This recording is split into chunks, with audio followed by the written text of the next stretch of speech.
1, 2, 3, 4, and 5. And 2 dogs. Perfect. All right. An influential Zen proverb that resonates with me states that when you reach the top, keep climbing. The idea that I'm never truly done growing as a person has come to have meaning in my life. To me, this idea of no limits on my self-betterment is a motivating concept to me. I feel that my purpose in life is to live, to experience, to learn, and to teach. Now, first things first, how have I lived? I've had the unique opportunity to live with 3 older brothers. Basically, they taught me to have thicker skin. I can remember countless times where they would get on to me about little things, whether it be how I said something or why I said it. You know, typical big brother things. As enjoyable as this sounds, the environment that I lived in and continue to live in has helped me be able to take notice and to really evaluate every action or decision that I make before I make it. So I can honestly say that living with older brothers has had a huge influence on me becoming a better spoken person. Moving on to my second purpose, what have I experienced? I've experienced a number of situations where I'm one of the few women in the room. With that being said, there are a small amount of women in comparison to the number of men that study geophysics here at Texas A&M.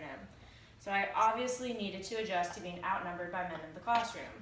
Additionally, I am pursuing a career that is male dominated, but the fact that I have to experience that type of environment doesn't scare me. This does not scare me because I have older brothers that would have had friends over all the time, which made me learn how to be comfortable with being the only girl in the room. These experiences have helped me continue to get better at being in situations that would normally be uncomfortable. And third, what have I learned? I've learned about myself that I always want to be better. I find myself yearning for improvement, whether it's being a better daughter, a better sister, a better aunt, or even a better student.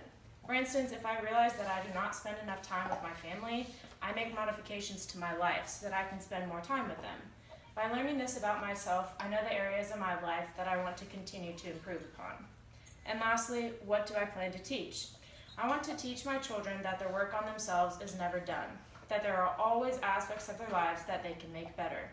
I will teach by example, showing them the motivation that I have constantly to be a better woman than I was yesterday.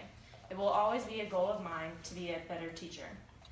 In conclusion, I have thoroughly explained the idea of continuous self-betterment and expressed why it is a huge part of my life by first conveying how I have lived, and second, by touching on some experiences I have had, third, describing what I've learned thus far, and lastly, what I plan to teach. Even though I am proud of the person that I am today, I know I can always work to make myself a better person, and that is exactly what I'm going to do. Done.